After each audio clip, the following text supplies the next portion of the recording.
श्री मल्लिकार्जुन स्वामी high school में हिंदी शिक्षिका हूँ। बच्चों, आज हम 10वीं कक्षा के गद्य भाग खेलो कूदो स्वस्थ रहो इस पाठ के अगले भाग की ओर चलेंगे। पिछली कक्षा में हम लोगों ने खेलो कूदो स्वस्थ रहो इस गद्य भाग से संबंधित कुछ ही जानकारी हासिल कर चुके हैं। आज हम इसी गद्य भाग के बारे में और भी कुछ जानकारी हासिल करेंगे। यह पाठ एक छात्रों के लिए हमारा शरीर स्वस्थ होना हो तो हमें खेलों में भाग लेना चाहिए। खेलने से तन मन स्वस्थ रहता है, इसीलिए और खेलने से हमें मनोरंजन भी मिलता है। यही एक इस पाठ का आशय है। आज हम इस गद्य भाग के बारे में जानने से पहले पिछली कक्षा में किए गए पाठ से संबंधित पुनर्मनन करते हुए आगे बढ़ेंगे। बच्चों, हम लोगों ने कल यानी कि पिछली कक्षा में खेलों के बारे में, खेलों का वातावरण कैसा रहता है, खेलों की दुनिया कैसी रहती है, हमने देखा खेलों की दुनिया सदा आनंद और उल्लास से भरी रहती है। खेलों की दुनिया कैसी रहती है? सदा आनंद और उल्लास से भरी हुई रहती है। इस खेलने से तन और मन स्वस्थ रहता है और हमें यहाँ पर मनोरंजन भी मिलता है। हम लोगों ने यहाँ पर ऐसा देखा कि खेलों की दुनिया में सदा आनंद और उल्लास का वातावरण रहता है। खेलने से हम यहाँ पर तन और मन स्वस्थ रहता है। इतना ही नहीं, खेलने से हमारे मन को मनोरंजन भी मिलता है। आगे चलकर हमने देखा कि खेलों में सामान्य रूप से कितने भेद देखते हैं? हाँ, 2। खेलों में सामान्य रूप से कितने भेद देखे जाते हैं? 2। कौन कौन से हैं? हाँ, कौन कौन से हैं? खेलों में यहाँ पर हम शारीरिक खेल,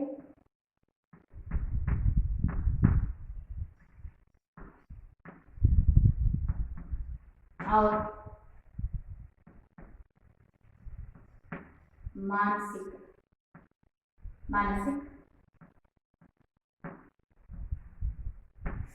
खेल। खेलों में हम सामान्य रूप से कितने भेद देखते हैं? 2 भेद, शारीरिक खेल और मानसिक खेल। शारीरिक खेल का अर्थ क्या होता है? जिन खेलों में शारीरिक श्रम अधिक होता है उन खेलों को हम शारीरिक खेल कहते हैं। उदाहरण के लिए कबड्डी, हॉकी, बैडमिंटन, गुल्ली डंडा आदि। तो सामूहिक खेल का अर्थ क्या होता है? हाँ, जिस खेल में मानसिक श्रम अधिक होता है उन खेलों को हम मानसिक खेल कहते हैं। तो इन खेलों के लिए उदाहरण क्या है? हाँ, पासा, कैरम, बकरीबाग आदि खेल किन खेलों के लिए उदाहरण है? मानसिक खेलों के लिए उदाहरण। हम यहाँ पर केवल 2 ही उदाहरण नहीं देखते, यानी कि 2 ही भेद यहाँ पर नहीं, और भी खेलों के भेद बताए जाते हैं। जैसे कि इन खेलों के और भी एक प्रकार है वैयक्तिक खेल, यानी कि व्यक्तिगत खेल, और सामूहिक खेल। हम लोग खेलों को और एक भेद में भेद करते हैं, जैसे कि वैयक्तिक खेल। दूसरा कौन सा है? सामूहिक खेल।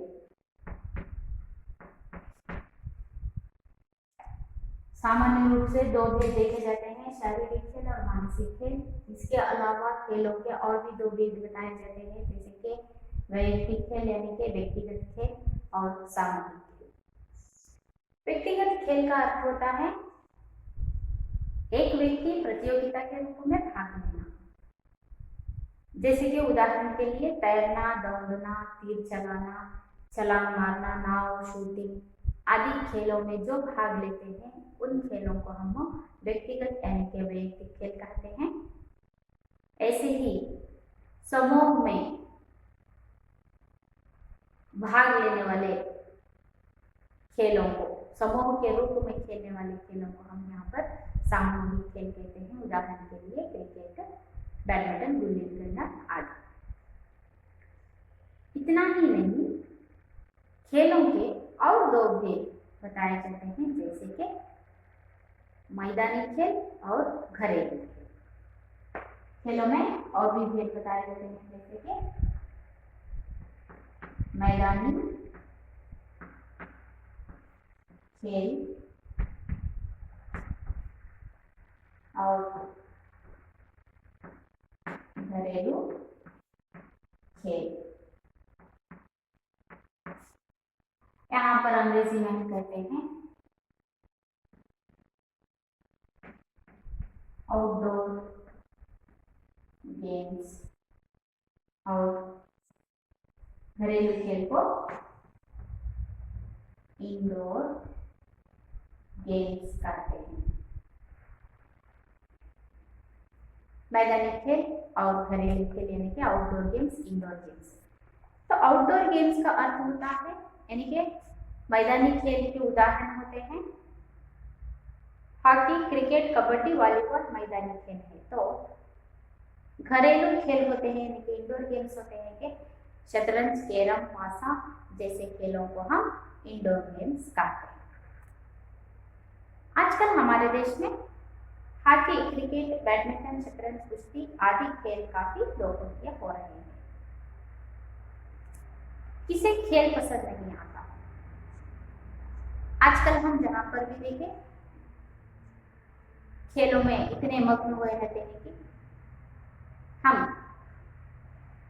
खेलों में हमेशा बहुत ही उत्साह से खेलों को देखते हैं। उदाहरण के लिए देखे जाए तो क्रिकेट, बच्चों से लेकर बूढ़ों तक क्रिकेट के प्रिय रहे हैं, हम सभी को तो पता है। ऐसे ही हमारे भारत देश में हॉकी, क्रिकेट, बैडमिंटन, शतरंज, कुश्ती आदि खेल जनप्रिय यानी कि लोकप्रिय बने हुए हैं। हम लोगों ने पिछली कक्षा में इतना ही देखा था, अब हम आगे बढ़ेंगे। ಹಿಂದಿನ ತರಗತಿಯಲ್ಲಿ ನಾವು ಈ ಒಂದು ಪಾಠದ ಬಗ್ಗೆ ಸ್ವಲ್ಪ ಪರಿಚಯ ಮಾತ್ರ ನಾವು ಪಡ್ಕೊಂಡಿದ್ವಿ. ಆಟಗಳ ಜಗತ್ತು, ಆಟದ ಜಗತ್ತು ಹೇಗಿರುತ್ತೆ ಅಂತ ಹೇಳಿ ನಮಗೆ ಗೊತ್ತೇ ಇದೆ. ಆಟದ ಮೈದಾನದಲ್ಲಿ ನಾವು ಹೋದ್ವಿ ಅಂತಂದ್ರೆ ಅಲ್ಲಿ ಯಾವಾಗಲೂ ನಾವು ಸಂತೋಷ ಮತ್ತೆ ಆನಂದದ ಒಂದು ವಾತಾವರಣ ನಾವು ಕಾಣ್ತೇವೆ. ಈ ಒಂದು ಆಟದ ಮೈದಾನದಲ್ಲಿ ಆಡೋದ್ರಿಂದ ಮಾನಸಿಕವಾಗಿ ಮತ್ತೆ ಶಾರೀರಿಕವಾಗಿ ಸ್ವಸ್ಥರಾಗಿರ್ತೇವೆ, ಆರೋಗ್ಯರಾಗಿರ್ತೇವೆ. ಅಷ್ಟೇ ಅಲ್ಲ, ಆಟ ಆಡೋದ್ರಿಂದ ನಮಗೆ ಮನೋರಂಜನೆಯೂ ಸಹ ಸಿಗುತ್ತೆ. ಆಟದಲ್ಲಿ ಸಾಮಾನ್ಯವಾಗಿ ನಾವು ಎರಡು ಪ್ರಕಾರಗಳನ್ನು ನೋಡ್ತೇವೆ, ಶಾರೀರಿಕ ಆಟಗಳು ಮತ್ತೆ ಮಾನಸಿಕ ಆಟಗಳು. ಶಾರೀರಿಕ ಆಟಗಳು ಅಂತಂದ್ರೆ ಯಾವ ಆಟದಲ್ಲಿ ಅಧಿಕವಾದಂತಹ ಶ್ರಮವನ್ನ ಹಾಕಲಾಗುತ್ತೋ, ಅಧಿಕ ಶ್ರಮದಿಂದ, ದೈಹಿಕ ಶ್ರಮದಿಂದ ನಾವು ಆಟವನ್ನು ಆಡ್ತೇವೋ ಅಂತಹ ಆಟವನ್ನು ನಾವು ಶಾರೀರಿಕ ಆಟಗಳು ಅಂತ ಹೇಳ್ಬಿಟ್ಟು ಕರಿತೀವಿ. ಉದಾಹರಣೆಗೆ ಕಬಡ್ಡಿ, ಬ್ಯಾಡ್ಮಿಂಟನ್, ಥ್ರೋಬಾಲ್, ವಾಲಿಬಾಲ್ ಮುಂತಾದಂತಹ ಆಟಗಳನ್ನು ನಾವು ಶಾರೀರಿಕ ಆಟಗಳು ಅಂತ ಹೇಳ್ಬಿಟ್ಟು ಕರಿತೀವಿ. ಹಾಗೆಯೇ ಯಾವ ಆಟಗಳಲ್ಲಿ ಮಾನಸಿಕವಾದಂತಹ ಶ್ರಮ ಅಧಿಕವಾಗಿರುತ್ತೋ ಅಂತಹ ಆಟಗಳನ್ನು ನಾವು ಮಾನಸಿಕ ಆಟಗಳು ಅಂತ ಕರಿತೀವಿ. ಉದಾಹರಣೆಗೆ ಕೇರಂ ಆಗಿರ್ಬೋದು, ಚೆಸ್ ಆಗಿರ್ಬೋದು. ಅದಲ್ಲದೆ ಆಟವನ್ನ ಇನ್ನೆರಡು ಭಾಗಗಳಾಗಿ ವಿಂಗಡಿಸ್ತೇವೆ ನಾವು. ವ್ಯಕ್ತಿಗತ ಅಂತಂದ್ರೆ ವೈಯಕ್ತಿಕ ಆಟಗಳು ಮತ್ತೆ ಸಾಮೂಹಿಕ ಆಟಗಳು. ಒಬ್ಬ ವ್ಯಕ್ತಿ ಪ್ರತಿಸ್ಪರ್ಧಿಯಾಗಿ ಭಾಗಿಯಾಗುವಂತಹ ಆಟಗಳನ್ನು ನಾವು ವೈಯಕ್ತಿಕ ಆಟಗಳು ಅಂತ ಹೇಳ್ಬಿಟ್ಟು ಕರಿತೀವಿ. ಸಾಮೂಹಿಕವಾಗಿ ಭಾಗಿಯಾಗುವಂತಹ ಆಟಗಳನ್ನು ನಾವು ಸಾಮೂಹಿಕ ಆಟಗಳು ಅಂತ ಹೇಳ್ಬಿಟ್ಟು ಕರಿತೀವಿ. ವೈಯಕ್ತಿಕ ಆಟಗಳಿಗೆ ಕೇರಂ ಮತ್ತೆ ಚೆಸ್ ಇಂತಹ ಆಟಗಳು ವೈಯಕ್ತಿಕ ಆಟಗಳಾಗಿರುತ್ತೆ. ಸಾಮೂಹಿಕ ಆಟಗಳು ಅಂತಂದ್ರೆ ವಾಲಿಬಾಲ್, ಥ್ರೋಬಾಲ್, ಬ್ಯಾಡ್ಮಿಂಟನ್ ಇಂತಹ ಆಟಗಳನ್ನು ನಾವು ಸಾಮೂಹಿಕ ಆಟಗಳು ಅಂತೇಳಿ ಕರಿತೀವಿ. ಇಷ್ಟಲ್ಲದೆ ಮತ್ತೆ ಆಟಗಳನ್ನು ನಾವು ಎರಡು ಭಾಗಗಳಾಗಿ ವಿಂಗಡಿಸ್ತೇವೆ. ಹೊರಾಂಗಣ ಆಟಗಳು ಮತ್ತೆ ಒಳಾಂಗಣ ಆಟಗಳು. ಔಟ್ಡೋರ್ ಗೇಮ್ಸ್ ಮತ್ತೆ ಇಂಡೋರ್ ಗೇಮ್ಸ್ ಅಂತ ಹೇಳಿ ನಾವು ಎರಡು ಭಾಗಗಳಾಗಿ ವಿಂಗಡಿಸ್ತೇವೆ. ಹಾಗಾದ್ರೆ ಹೊರಾಂಗಣ ಆಟಗಳು ಯಾವುವು, ಮೈದಾನದಲ್ಲಿ ಆಡುವಂತಹ ಆಟಗಳು ಯಾವುವು ಅಂತಂದ್ರೆ ಕ್ರಿಕೆಟ್, ವಾಲಿಬಾಲ್, ಕಬಡ್ಡಿ ಇಂತಹ ಆಟಗಳು ಹೊರಾಂಗಣ ಆಟಗಳು. ಚೆಸ್, ಕೇರಂ ಇವೆಲ್ಲ ಆಟಗಳು ಒಳಾಂಗಣ ಆಟ. ನಮ್ಮ ದೇಶದಲ್ಲಿ ಅಂದರೆ ನಮ್ಮ ಭಾರತ ದೇಶದಲ್ಲಿ ಆಟಕ್ಕೆ ನಾವು ಎಷ್ಟು ಪ್ರಾಮುಖ್ಯತೆಯನ್ನು ಕೊಡ್ತಾ ಇದ್ದೀವಿ ನಮಗೆಲ್ಲರಿಗೂ ಗೊತ್ತೇ ಇದೆ. ಆಟ ಅಂದ ತಕ್ಷಣ ನಾವು ಎಷ್ಟು ಇಂಟ್ರೆಸ್ಟ್ ಕೊಟ್ಟು ಅದನ್ನು ನಾವು ನೋಡ್ತೇವೆ ಅಂತ. ಉದಾಹರಣೆಗೆ ಕ್ರಿಕೆಟ್ ಆಗಿರ್ಬೋದು. ಹೀಗೆ ನಮ್ಮ ಭಾರತದಲ್ಲಿ ಕ್ರಿಕೆಟ್ ಅಷ್ಟೇ ಅಲ್ಲ, ಹಾಕಿ, ಬ್ಯಾಡ್ಮಿಂಟನ್, ಶತರಂಜ್, ಕುಸ್ತಿ ಮೊದಲಾದಂತಹ ಆಟಗಳು ಬಹಳಷ್ಟು ಜನಪ್ರಿಯವಾದಂತಹ ಆಟಗಳಾಗಿ ಇವತ್ತು ಜನಪ್ರಿಯತೆಯನ್ನು ಪಡ್ಕೊಂಡಿದೆ. बच्चों, हम लोगों ने यहाँ तक की पाठ को देखा था. अब हम पाठ के अगले भाग की ओर चलेंगे. मैं इसका पाठ का वाचन करूंगी, आप सब ध्यान से सुन लीजिए. राज्य और राष्ट्रीय स्तर पर खिलाड़ियों को पुरस्कार दिए जाते हैं, जैसे अर्जुन, एकलव्य, द्रोणाचार्य, ध्यानचंद, राजीव खेल रत्न आदि पर. पुरस्कार के साथ धनराशि भी दी जाती है. अच्छे अच्छे खिलाड़ियों को और पुरस्कार प्राप्त खिलाड़ियों को भी राज्य सरकार, केंद्र सरकार, बैंक और कई कंपनियों में नौकरी दी जाती है. पुरस्कार प्राप्त खिलाड़ियों को नौकरियों की भर्ती में आरक्षण की सुविधा भी रहती है. इतना ही नहीं, रेल, हवाई जहाज आदि में सफर करने के लिए भी विशेष रूप से आरक्षण की सुविधा दी जाती है. कई कंपनियां खिलाड़ियों को अपने प्रतिनिधि बना लेती है. जीवन में खेलों का स्थान बहुत महत्वपूर्ण है. खेल छात्र जीवन का महत्वपूर्ण अंग है. छात्रों के लिए पढ़ाई के साथ साथ खेलना भी जरूरी है. खेलों के द्वारा बच्चों में धैर्य, लगन, परिश्रम, उत्साह तथा परस्पर सहयोग आदि गुण का विकास होता है.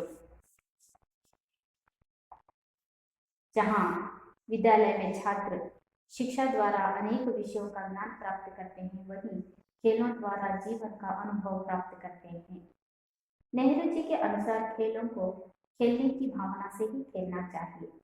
नेहरू जी के समान ही गांधी जी भी स्वास्थ्य के लिए व्यायाम को आवश्यक मानते थे. खेल भी व्यायाम का एक ही अंग है. खेलने से हमारे अंगों की कसरत हो जाती है और हम हृष्ट पुष्ट बनते हैं. अतः अच्छे स्वास्थ्य के लिए खेलना जरूरी है. खेलों द्वारा हम नाम के साथ साथ धन भी कमा सकते हैं. आजकल खेलों को प्रोत्साहन देने के लिए विद्यालयों में भी खेल दिवस का आयोजन किया जाता है. जीतने वाले बच्चों को पुरस्कार दिए जाते हैं. सभी बच्चों को खेलों में भाग लेने चाहिए ताकि वे स्वस्थ बने. कहा जाता है, स्वस्थ शरीर में ही स्वस्थ मस्तिष्क का विकास होता है. अतः तन मन दोनों को स्वस्थ बनाने के लिए खेलना अत्यंत आवश्यक होता है. बच्चों, आप लोगों ने ध्यान से देखा. इस पाठ का विश्लेषण देखने से पहले इस पाठ से संबंधित कुछ नए शब्दों की जानकारी प्राप्त करेंगे.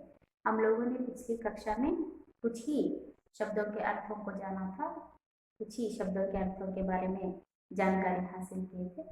अब हम और भी शब्दों के अर्थों को जानते हुए पाठ का विश्लेषण देखेंगे. ठीक है. इस पाठ के अंतर्गत आने वाले कुछ शब्दों में से पहला शब्द है जरूरी, जरूरी शब्द का अर्थ होता है आवश्यक।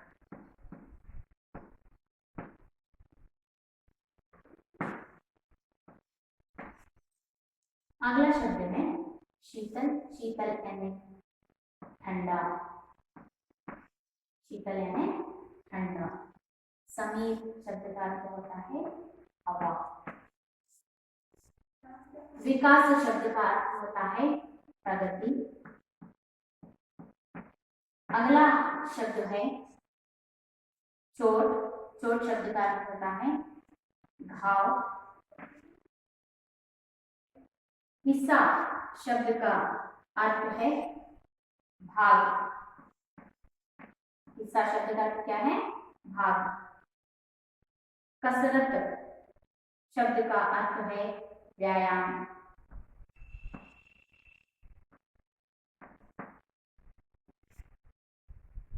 सहयोग शब्द का अर्थ है सहकार। सहायक शब्द का अर्थ क्या है? सहकार। चिंता यानी कि परेशानी। चिंता शब्द का अर्थ क्या है? परेशानी।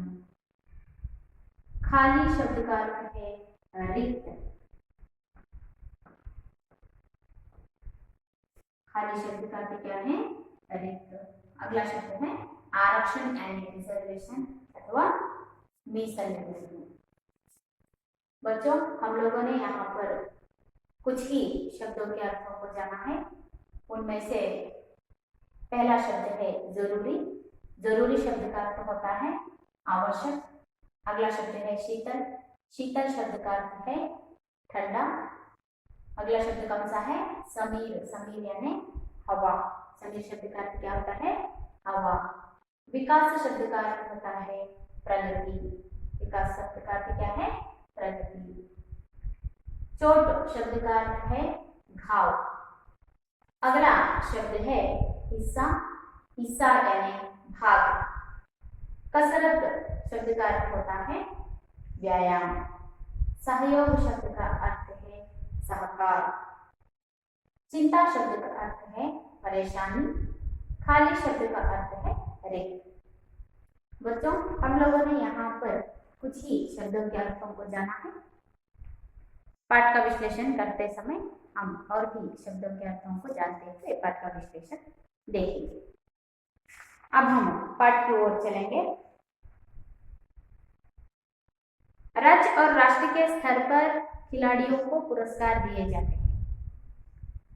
जो खिलाड़ी खेलों में आगे रहते हैं उन खिलाड़ियों को पुरस्कार दिए जाते हैं।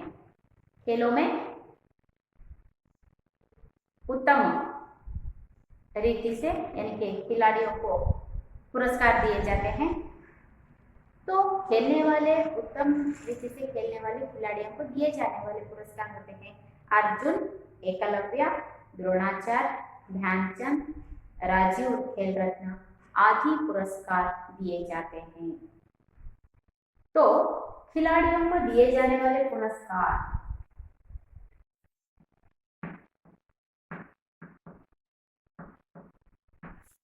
यहाँ पर खिलाड़ियों को दिए जाने वाले पुरस्कार कौन कौन से हैं? अर्जुन,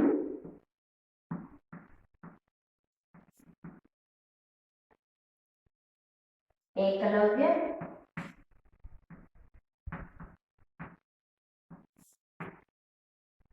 द्रोणाचार्य,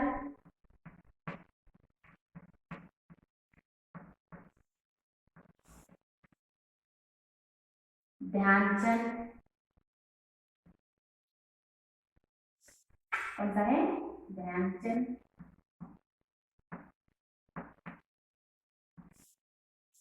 और राजीव खेल रत्न। राजीव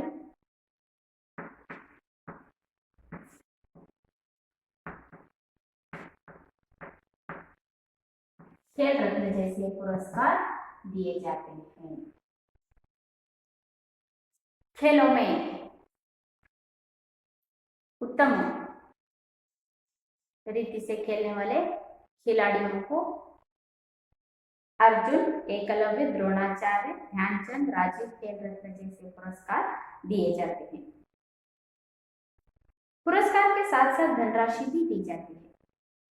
इन खिलाड़ियों को केवल पुरस्कार ही नहीं दिए जाते बल्कि खेलने वाले खिलाड़ियों को पुरस्कार के साथ साथ धनराशि भी दी जाती है।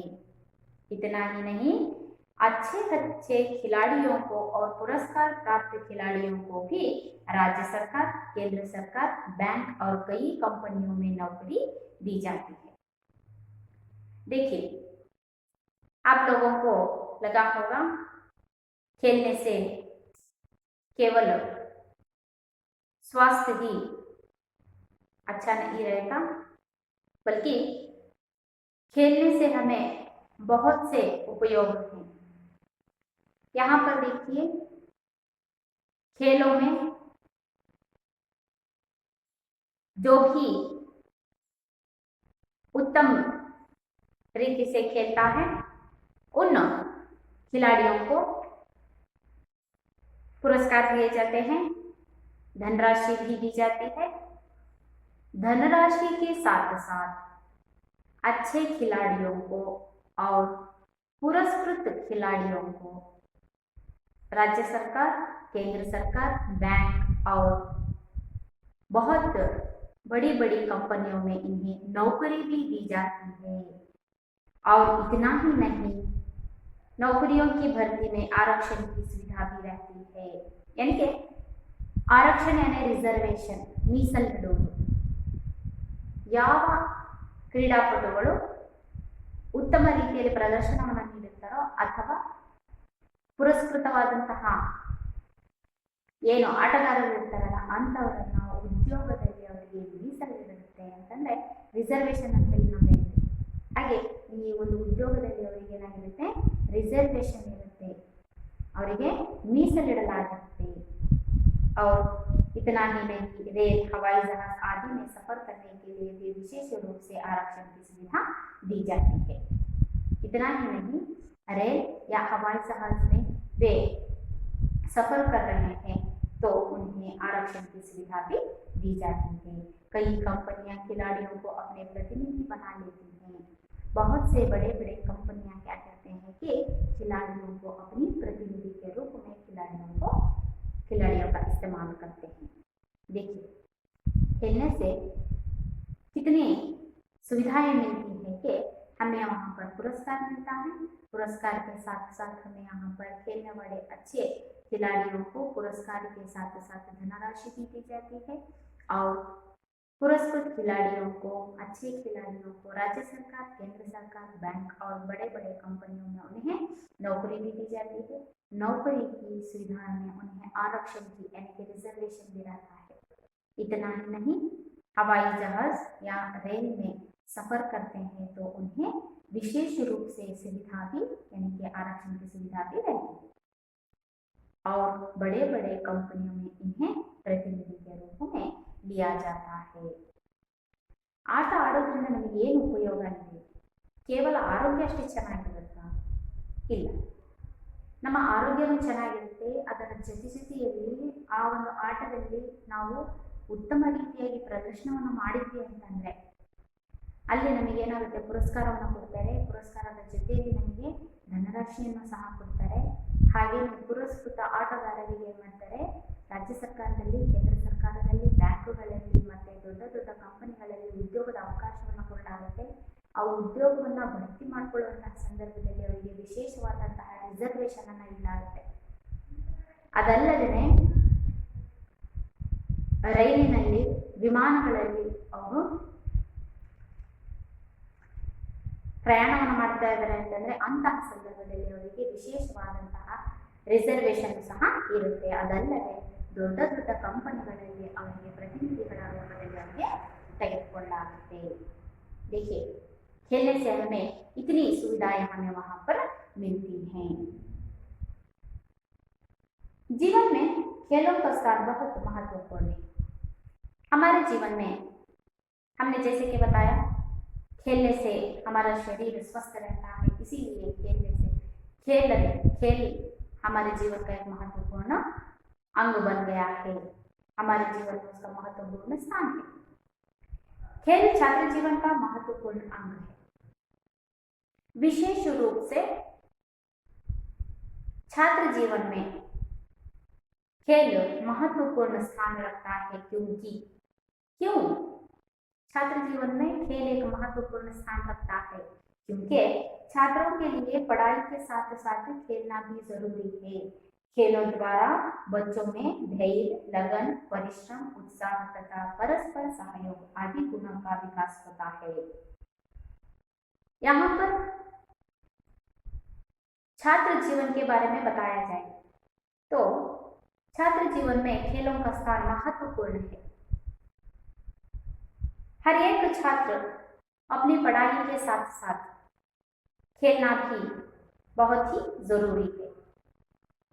तो किस लिए छात्रों को खेलना? क्यों? पढ़ाई बस केवल पढ़ाई ही नहीं है, हमें खेलों के साथ पढ़ाई के साथ साथ खेलना भी जरूरी है। इसलिए छात्रों को खेल महत्वपूर्ण बताया गया है, क्योंकि खेलने से छात्रों में धैर्य, लगन, परिश्रम, उत्साह तथा परस्पर सहयोग की मनोभावनाएं, सहयोग के आदि गुण छात्रों में बढ़ती हैं। किससे? खेलने से धैर्य आ जाता है, परस्पर सहयोग, खेलते समय हम परस्पर सहयोग से खेलते हैं, और परिश्रम, लगन, महत्वपूर्ण गुण होता है लगन। खेलों में हम पढ़ाई में तो कम लगन देते हैं, लेकिन खेलों में हम बहुत लगन से खेलते हैं। इसीलिए छात्रों को खेलना बहुत ही जरूरी होता है, क्योंकि खेलने से छात्रों में धैर्य, लगन, परिश्रम, परस्पर सहयोग ऐसे अच्छे गुण छात्रों में आ जाते हैं। इसीलिए बच्चों को खेलना महत्वपूर्ण है। ವಿದ್ಯಾರ್ಥಿ ಜೀವನದಲ್ಲಿ ಆಟ ಅನ್ನುವಂತಹದ್ದು ಬಹಳ ಮಹತ್ವಪೂರ್ಣವಾದಂತಹ ಸ್ಥಾನವನ್ನು ವಹಿಸುತ್ತೆ. ಯಾಕೆ ಅಂತಂದ್ರೆ खेल छात्र जीवन का महत्वपूर्ण अंग है. ಆಟ ಅನ್ನುವಂತಹದ್ದು ವಿದ್ಯಾರ್ಥಿ ಜೀವನದ ಒಂದು ಮಹತ್ವಪೂರ್ಣವಾದಂತಹ अंगವಾಗಿದೆ. छात्रों के लिए पढ़ाई के साथ साथ खेलना भी जरूरी है. ವಿದ್ಯಾರ್ಥಿಗಳಿಗೆ ಓದುವುದರ ಜೊತೆಯಲ್ಲಿ ಆಟನೂ ಸಹ ಬಹಳ ಅವಶ್ಯಕವಾಗಿರುತ್ತದೆ. खेलों द्वारा बच्चों में ಆಟ ಆಡೋದ್ರಿಂದ ವಿದ್ಯಾರ್ಥಿಗಳಲ್ಲಿ ಧೈರ್ಯ ಹೆಚ್ಚಾಗುತ್ತೆ. लगन, ನಾವು ಇಂಟ್ರೆಸ್ಟ್ ಅನ್ನು ತೋರಿಸುವಂತಹದ್ದು. ಪರಿಶ್ರಮ ಹೆಚ್ಚಾಗುತ್ತೆ. उत्साह तथा परस्पर सहयोग, ಒಬ್ಬರಿಗೊಬ್ಬರು ಸಹಾಯ ಮಾಡುವಂತಹ ಮನೋಭಾವನೆ ಆ ವಿದ್ಯಾರ್ಥಿಗಳಲ್ಲಿ ಹೆಚ್ಚಾಗುತ್ತೆ. जहां विद्यालय में छात्र शिक्षा द्वारा अनेक विषयों का ज्ञान प्राप्त करते हैं, वहीं खेलों द्वारा जीवन का अनुभव प्राप्त करते हैं. जहां पर यानी कि विद्यालयों में, पाठशालाओं में छात्र शिक्षा द्वारा, विविध विषयों द्वारा अनेक विषयों का ज्ञान प्राप्त करते हैं. यहाँ पर हम बहुत से विषयों का ज्ञान प्राप्त करते हैं. कहाँ पर? पाठशालाओं में. वही यानी कि जहां पर हम पाठशालाओं में विविध विषयों का ज्ञान प्राप्त करते हैं, वही खेलों द्वारा जीवन का अनुभव प्राप्त करते हैं. जहां पर हम खेलने से यानी कि पाठशालाओं में हम विविध विषयों के बारे में जानकारी हासिल करते हैं, वहीं खेलों के दुनिया में, मैदानों में हम वहां पर जीवन का अनुभव प्राप्त कर लेते हैं. हार जीत का अनुभव होता है. कहाँ पर? खेलों की दुनिया में यानी कि मैदानों में. यहाँ पर हमें बहुत से विषयों की ज्ञान का प्राप्त होता है, वही मैदानों में हमें जीवन का अनुभव वहां पर मिलता है. ಶಾಲೆಗಳಲ್ಲಿ ನಾವು ವಿವಿಧ ವಿಷಯಗಳ ಅನುಭವವನ್ನು ನಾವು ಪಡ್ಕೊಳ್ತೇವೆ, ವಿವಿಧ ವಿಷಯಗಳ ಜ್ಞಾನವನ್ನು ನಾವು ಪಡ್ಕೊಳ್ತೇವೆ. ಇಲ್ಲಿ ತರಗತಿಯಲ್ಲಿ ಆಗಿರ್ಬೋದು, ಪಾಠಶಾಲೆಗಳಲ್ಲಿ ಆಗಿರ್ಬೋದು. ಲೇಕಿನ್ मैदानों में, ಆಟದ ಮೈದಾನಗಳಲ್ಲಿ, खेलों में, ಆಟದ ಮೈದಾನಗಳಲ್ಲಿ ಜೀವನದ ಅನುಭವಕ್ಕೂ ಪ್ರಾಪ್ತ कर लेते हैं ಜೀವನದ ಅನುಭವವನ್ನು ನಾವು ಅಲ್ಲಿ ಕಲ್ತ್ಕೊಳ್ತೀವಿ ಇಲ್ಲಿ ವಿಷಯಗಳ ಜ್ಞಾನವನ್ನು ಪಡ್ಕೊಳ್ತೀವಿ ಅಲ್ಲಿ ನಾವು ಜೀವನದ ಅನುಭವವನ್ನು ಅಲ್ಲಿ ನಾವು ಪಡ್ಕೊಳ್ತೀವಿ ಅಂದ್ರೆ ಸೋಲು ಗೆಲುವಿನ ಅನುಭವ ಆಗುತ್ತೆ ಧೈರ್ಯ ಅನ್ನುವಂತಹದ್ದು ಬರುತ್ತೆ ಪರಸ್ಪರ ಸಹಯೋಗದ ಒಂದು ಮನೋಭಾವನೆಯಲ್ಲಿ ಬೆಳೆಯುತ್ತೆ ಏಕಾಗ್ರತೆ ಅನ್ನುವಂತಹದ್ದು ಬೆಳೆಯುತ್ತೆ ಇವೆಲ್ಲದನ್ನು ನಾವು ಎಲ್ಲಿ ಪಡ್ಕೊಳ್ತೀವಿ ಆಟದ ಮೈದಾನಗಳಲ್ಲಿ ಒಂದು ಕಡೆ ತರಗತಿಯಲ್ಲಿ ನಾವು ವಿವಿಧ ವಿಷಯಗಳ ಜ್ಞಾನವನ್ನು ಪಡ್ಕೊಳ್ತೇವೆ ಹಾಗೆಯೇ ಆಟದ ಮೈದಾನಗಳಲ್ಲಿ ನಾವೇನ್ ಮಾಡ್ತೀವಿ जीवनದ अनुभवಗಳನ್ನು ನಾವು ಕಲಿತೀವಿ पाठशालाओं में हमें विविध विषयों का ज्ञान मिलता है मैदानों में हमें वहां पर क्या मिलता है जीवन का अनुभव हमें हासिल होता है नेहरू जी के अनुसार खेलों को खेलों की भावना से ही खेलना चाहिए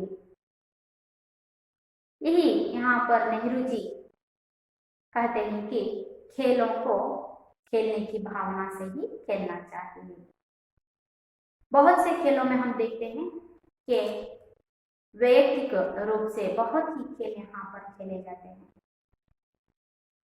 लेकिन नेहरू जी बताते हैं कि खेलों को खेलों की रूप से ही यानी कि भावना से ही खेलना चाहिए नेहरू जी के समान ही गांधी जी भी स्वास्थ्य के लिए व्यायाम को आवश्यक मानते हैं जैसे नेहरू जी कहते हैं कि खेलों को खेलने की भावना से ही खेलना चाहिए वैसे ही महात्मा गांधी जी भी कहते हैं कि व्यायाम एक गांधी जी स्वास्थ्य के लिए व्यायाम एक आवश्यक अंग मानते हैं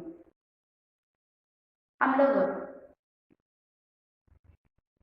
जितने भी लोग होते हैं अब हम सभी व्यायाम की ओर मुड़ रहे हैं क्योंकि व्यायाम से हमें कितना लाभ होता है यह तो हमें व्यायाम करने वालों से पता चलेगा क्योंकि यहाँ पर गांधी जी भी बताया है कि व्यायाम तो एक स्वास्थ्य का एक अंग है व्यायाम से हमें बहुत से तकलीफों से हमें छुटकारा मिलेगा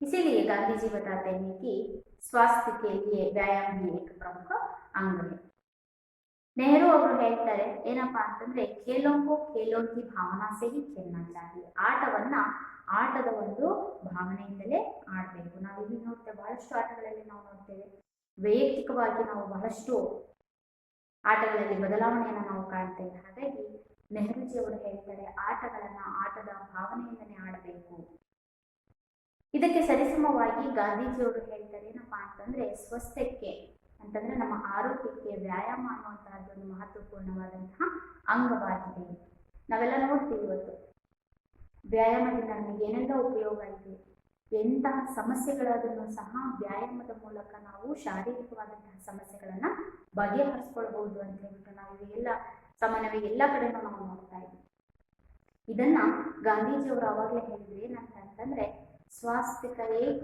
अंग है व्यायाम ಆರೋಗ್ಯದ ಒಂದು ಪ್ರಮುಖವಾದ ಅಂಗ ಅಂತಂದ್ರೆ ವ್ಯಾಯಾಮವಾಗಿದೆ ಅಂತ ಹೇಳ್ಬಿಟ್ಟು ಅವರು ಹೇಳಿದ್ರು ಯಾರು ಗಾಂಧೀಜಿಯವರು खेलने से हमारे अंगों की कसरत हो जाती है और हम हष्ट पुष्ट बनते हैं आट आड़ोद्रिंद हमारे अंगों की कसरत हो जाती है हमारे अंगों की कसरत हो जाती है और हम हष्ट पुष्ट बनते हैं खेलने से हमारे शरीर के सारे अंगों का कसरत हो जाती है क्योंकि हम शरीर के सारे अंगों का वहां पर इस्तेमाल करते हैं इसीलिए खेलने से हमारे अंगों की कसरत हो जाती है और हम हृष्ट पुष्ट बनते हैं हम स्वस्थ रहते हैं अतः अच्छे स्वास्थ्य के लिए खेलना जरूरी है इसीलिए हमारा स्वास्थ्य अच्छा रहना हो तो हमें खेलना बहुत ही आवश्यक होता है हमें खेलना बहुत ही जरूरी होता है यहाँ पर देखिए गांधी जी बता रहे हैं कि व्यायाम एक स्वास्थ्य का एक प्रमुख अंग बना हुआ है हमें खेलने से हमारे अंगों की कसरत हो जाती है हम हृष्ट पुष्ट बनते हैं इतना ही नहीं अच्छे स्वास्थ्य के लिए खेलना हमें बहुत ही जरूरी है ನಮ್ಮ ಶರೀರ ಸ್ವಸ್ಥವಾಗಿರಬೇಕು ನಮ್ಮ ಆರೋಗ್ಯ ಚೆನ್ನಾಗಿರಬೇಕು ಅಂತಂದ್ರೆ ನಾವು ಆಟವನ್ನು ಆಡಬೇಕು ಯಾಕೆ ಆಟ ಆಡಬೇಕು ಅಂತಂದ್ರೆ खेलने से हमारे अंगों की कसरत हो जाती है. ಆಟ ಆಡೋದ್ರಿಂದ ನಮ್ಮ ದೇಹದ ಅಂಗಾಂಗಗಳಿಗೆ ಏನಾಗುತ್ತೆ, ಕೆಲಸ ಕೊಟ್ಟಂಗಾಗುತ್ತೆ. ಅಂದ್ರೆ ಬಹಳ ಶ್ರಮಪಟ್ಟು ಆ ಒಂದು ಅಂಗಗಳು ಆಟದಲ್ಲಿ ಭಾಗಿಯಾಗಿರುತ್ತೆ. ಇದರಿಂದ ನಮ್ಮ ಶರೀರದ ಅಂಗಾಂಗಗಳಿಗೆ ಒಂದು ಕಸರತ್ತು ಆದಂಗಾಗುತ್ತೆ. ಇದರಿಂದ ನಮ್ಮ ಶರೀರ ಏನಾಗಿರುತ್ತೆ, ಸ್ವಸ್ಥವಾಗಿರುತ್ತೆ, ಆರೋಗ್ಯಕರವಾಗಿರುತ್ತೆ. इसीलिए हमें खेलना चाहिए. खेलों द्वारा हम नाम के साथ साथ धन भी कमा सकते हैं. हमने देखा यहाँ पर खेलने से कितना उपयोग होता है, क्योंकि खेलने से यहाँ पर हमारा नाम भी बढ़ता है. नाम के साथ साथ हमें यहाँ पर धन भी मिलता है. मैंने देखा वहाँ पर पुरस्कार, हमने वहाँ पर देखा पुरस्कार दिए जाते हैं. पुरस्कार के साथ साथ क्या दिया जाता है, धनराशि भी दिया जाता है. इसीलिए खेलने से हमारे नाम के साथ साथ हमें वहाँ पर धन भी मिलता है. आजकल खेलों को प्रोत्साहन देने के लिए विद्यालयों में भी खेल दिवस का आयोजन किया जाता है. आजकल विद्यार्थियों को यानी कि छात्रों को प्रोत्साहन देने के लिए यहाँ पर बहुत से ऐसे बच्चे होते हैं, छात्र होते हैं जो खेलने में मन रहता है लेकिन वे आगे नहीं बढ़ते. ऐसे बहुत से बच्चे हैं, ऐसे बहुत से छात्र हैं, खेलने में मन लगता है लेकिन वे आगे बढ़ने से घबराते हैं, उन्हें धैर्य नहीं रहता. ऐसे बच्चों को प्रोत्साहन देने के लिए हर एक छात्र में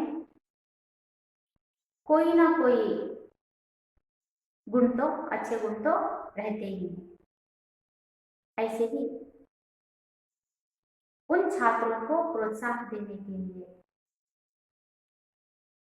खेल दिवस का आयोजन किया जाता है. जीतने वाले बच्चों को पुरस्कार दिए जाते हैं. उन खेल दिवस में बहुत से खेलों को खिलाया जाता है. उन खेलों में अधिक यानी कि जीतने वाले बच्चों को पुरस्कार दिए जाते हैं. सभी बच्चों को खेलों में भाग लेना चाहिए. इसीलिए सभी बच्चों को खेलों में भाग लेना चाहिए ताकि वे स्वस्थ बने. हम शिक्षकों का कार्य होता है कि छात्रों को पूर्ण रूप से खेलों में भाग लेने के लिए प्रोत्साहन देना चाहिए, क्योंकि ऐसे बहुत से बच्चे होते हैं कि आगे नहीं बढ़ते. ऐसे बच्चों को प्रोत्साहन देने के लिए खेल दिवस का आयोजन किया गया है. उन बच्चों को कुछ खेलों को खिलाना, जीते हुए बच्चों को पुरस्कार दिए जाते हैं.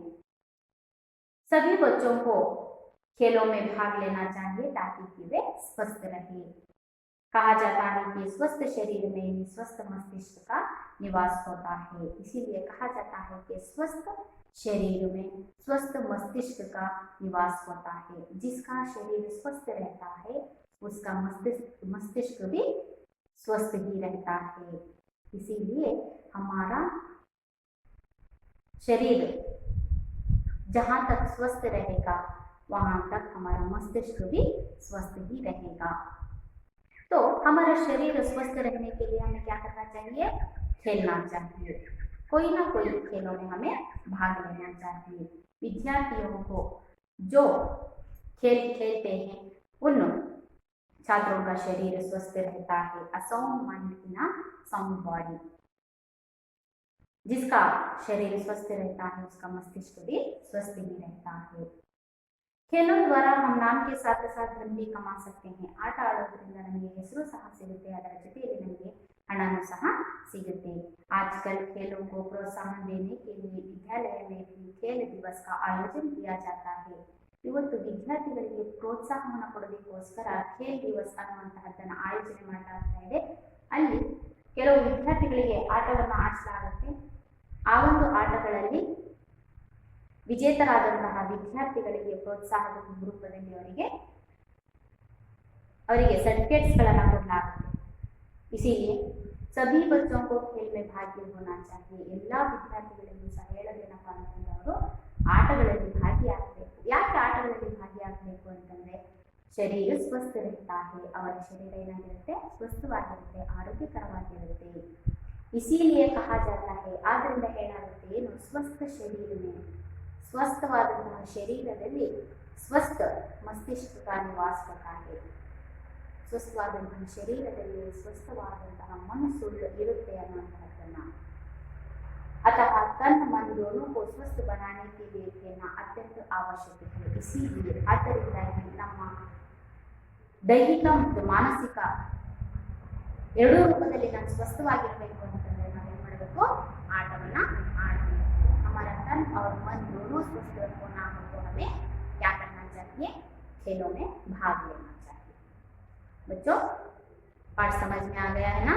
आशा करती हूँ आप सभी को पाठ समझ में आ गया होगा आप सब इस गद्य भाग को फिर से एक बार घर में पढ़ लीजिए और इससे संबंधित प्रश्नोत्तरों को ढूंढने का प्रयास कीजिए और इस गद्य भाग का सारांश भी जानने का प्रयास कीजिए अब मैं आपको एक गृह कार्य देती हूँ मैं आपको 2 प्रश्न दूंगी आप उन प्रश्नों के उत्तरों को कल ढूंढ कर ले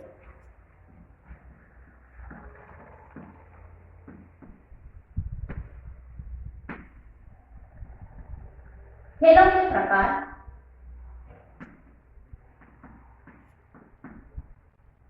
खेलों के प्रकार लिखते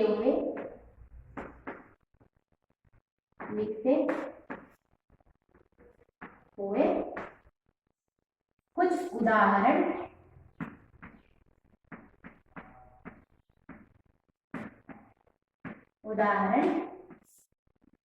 दीजिए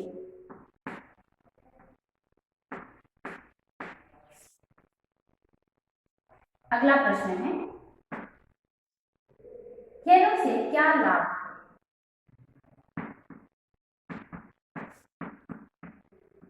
खेलों से क्या लाभ है बच्चों मैंने यहाँ पर आपको 2 प्रश्न दी हूँ उनमें से पहला शब्द है खेलों के प्रकार लिखते हुए कुछ उदाहरण दीजिए अगला प्रश्न है खेलों से क्या लाभ है इन दोनों प्रश्नों का उत्तर आप ढूंढकर लिख कर लाइए आप सभी को फिर एक बार कहती हूँ कि आप सब इस पाठ को घर पर फिर से एक बार पढ़ लीजिए और अगले प्रश्नों के उत्तरों को ढूंढने का प्रयास कीजिए धन्यवाद